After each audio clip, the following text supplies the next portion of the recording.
Pwede, masuk ka mga kita. Tanyakan ka lang ka na. Terus.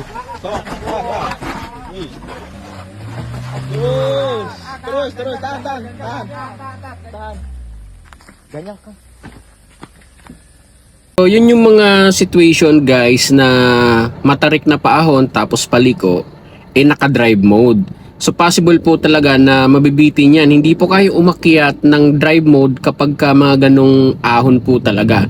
Kaya ang much better po dyan na gagawin nyo kung kayo ay naka-automatic transmission ay ilalagay nyo po yan ng L mode or manual mode para po kayanin po yung umakyat. So ipapakita ko sa inyo guys kung paano ginagawa yan. So obviously yung kotse kasi na yon ay automatic talaga yon.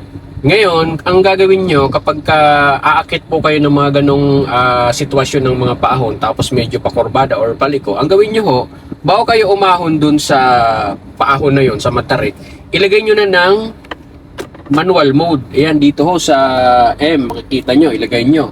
Pag naka-manual mode po yan, makikita nyo naman dito sa indicator, first gear po yan. So pag manual mode, hindi po yan mabibitin. Kayang-kaya pong umahon yan. Or ilagay nyo sa low gear kung may low gear po.